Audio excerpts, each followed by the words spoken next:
Nakipagrelasyon ko ug nagpabuntis sa bana sa akong best friend. Tao lang ta ug makabuhat man pud tag mga sayop nga desisyon sa atong kinabuhi. Isa na diha ang pakipagrelasyon nako sa bana sa akong best friend nga tawgon na lang nato sa pangalang Sarah. Maayong adlaw kaninyo DJ Sam, ingon man sa imuhang mga viewers ug followers. Tawagan na lang kog Jessica. 29 anyos ko. Dunay 3 ka mga anak, usa ka teacher. Managsama mig trabaho sa akong bana nga si Elmer DJ Sam. Kauban nako si Elmer sa eskwelahan nga akong gitudluan. Ug dito sab mi nagkaila, nagkasuod, nagkarelasyon, hangtod nga nagpakasal ug nagbuo na og kaugalingon namong pamilya. Nakabato na dayon mig 3 ka mga anak. Sa una, malipayon pa ko sa iyang kiliran DJ Sam. Apan kadugayan, nawad-an ako gana ug napulan ako sa kinabuhi nga iyang ginahatag sa amua. Sa elementary pa lang ko DJ Sam na ako'y best friend, si Sarah. Gikan sa arangan nga pamilya siya DJ Sam. Sukwahi kaayo sa amua. Doon na sila'y negosyo, makaon niya tanang gustong kaunon, ug makuha niya tanan niyang gustong paliton. Samtang kami, ni halos maglisod gani mig kaon katulo sa usa ka adlaw. Tricycle driver si Papa DJ Sam, samtang si Mama, labandera lang. Pero pag abot sa kalinaw, proud ko nga muingon, nga malinawon ang among pamilya. Mapagmahal ang among mga ginikanan, sukwahi ka na sa ilahan ni Sarah nga permi lang gyud intawon siyang maghilak sa eskwelahan. Kay magsigi mag-away daw ang iyang mga ginikanan. Permi daw nga masakpan sa iyang mama ang iyang daddy nga dunay kabit.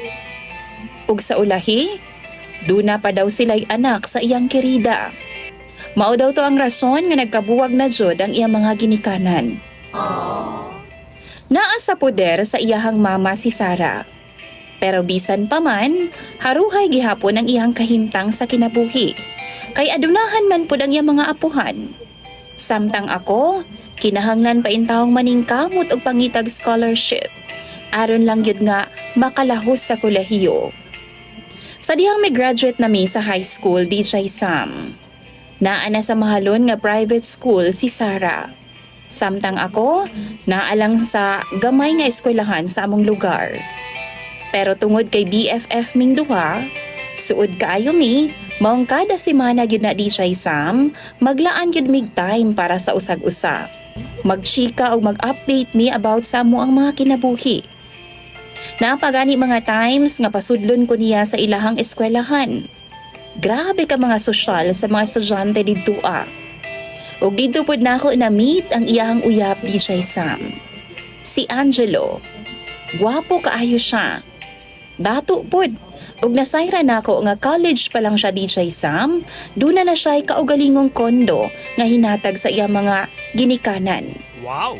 Wa ko nagpaulahi DJ Sam, gidangan na pud ko ni Sarah didto Tungod sa kinabuhi ni Sarah, nga halos naa na sa iya hatanan. Gwapa, dato, bright, ug dunay gwapo nga uyab.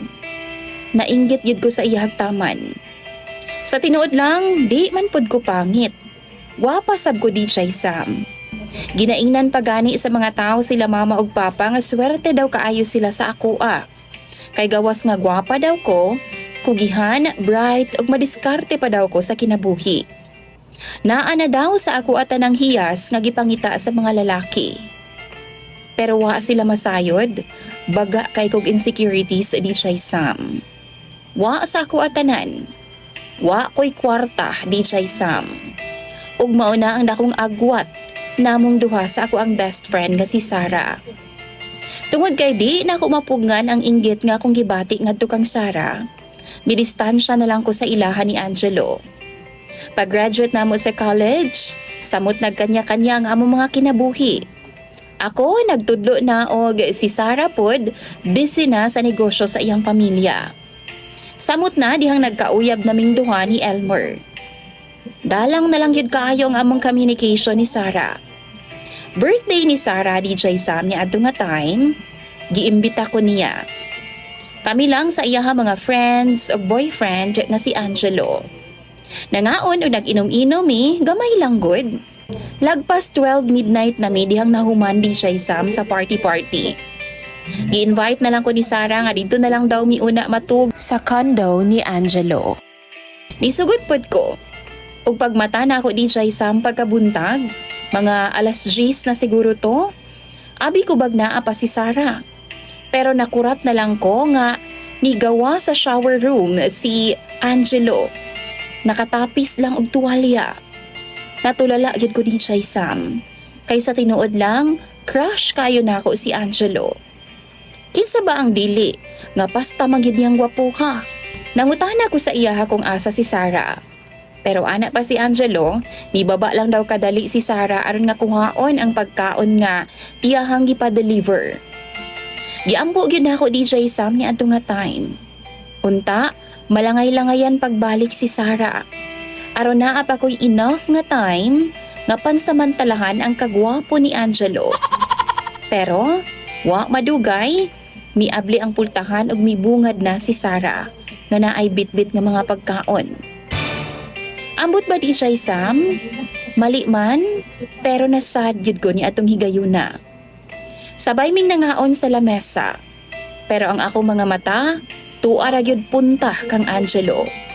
Hangtod nga ni pauli na lang ko di siya Sam, wa gyud daw sa kong hunahuna ang akong nakita kang Angelo. Sige na lang kog imagine ato nga time sa iyaha. Bisa nakasal na sila ni Sarah no? Pero ang kuno nako nga ginapantasya gihapon nako ang iyahang bana nga si Angelo. Bisan pa gani nga niabot sab ang time nga nagpakasal og nagkaanak naming duha sa akong bana nga si Elmer. Si Elmer usahay DJ Sam, maglagot ko. Kay kontento na kaayo siya sa iyang income isip maestro. Way laing diskarte sa pangwarta. Samtang ako, left and right ang akong paninda sa TikTok. Ug ingon man sa online DJ Sam, aron lang nga mukita kog dugam. Siya kontento na kaayo nga magsige na lang og dula sa computer, kauban ang among mga anak. Mabagot ug bawad-an akong paglaom nga moasenso pa mi DJ Sam. Naapay ako mga ginikanan nga nag-ilaid pud intahon sa kalisod. Naapasab ko'y mga manghod nga kinahanglan pasab nga suportahan sa ilahang pag-eskwela. Sige na lang miglalis, kalabot sa pinansyal ni Elmer. Mataghigayon nga maglalis mi, dito ko mag-sleepover. Kang Sarah. Sa kondo sa iyahang bana nga si Angelo. Usa ka buntag ni ana, sayo nga nilakaw si Sarah DJ Sam para sa usa ka business meeting. Kamera ni Angelo ni adto nga time. Ugwa gyud ko kapugong sa akong gibati. Duna gyud nahitabo sa among duha. Si Sarah ug Angelo DJ Sam. Wa sila magkaanak kay dunay problema sa matres si Sarah. Ang maong panghitabo nasundan pa og pipila ka beses. Hangtod nga di na namo maihap ang pagsiping namo ni Angelo. Matag higayon nga magkita ming duha ginatagaan kog kwarta ni Angelo.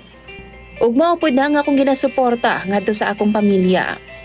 Mao na ang ginagamit sa akong mga manghod aron nga makaeskwela sila sa college. Gitago namo ang tanan. Nag-amping mi sa among relasyon ni Angelo. Nihangyo siya nako nga tagan daw nako siyag anak kay pangandoy gyud daw niya ang mahimong usa ka amahan. Ihatag daw niya ang tanan-tanan sa ako Gibuhat ko pud na. Sige na lang migkita ni Angelo. Hangtod nga niabot na sa punto DJ Sam nga nawad-an na gyud ko gana ngadto sa akong bana. Nag-away mi ug nilayas ko sa among balay. Nibulag kog puyo sa akong pamilya DJ Sam ug nagrenta na lang ko og boarding house. Niabot na gyud sa punto nga di na gyud ko ganahan nga mo kontak pa sa ako ang bana. Bisan sa akong mga anak. Nag-resign na pud ko sa eskwelahan nga akong gitrabahuan ug nang-apply ko sa call center. Para lang gyud makalikay nako kang Elmer. Di nako gusto nga samukon pa nilang mag-aama. Sayod ko DJ Sam nga kayang buhion sa akong bana ang among mga anak. Maunang ako mga ginikanan ug mga manghod ang giprayo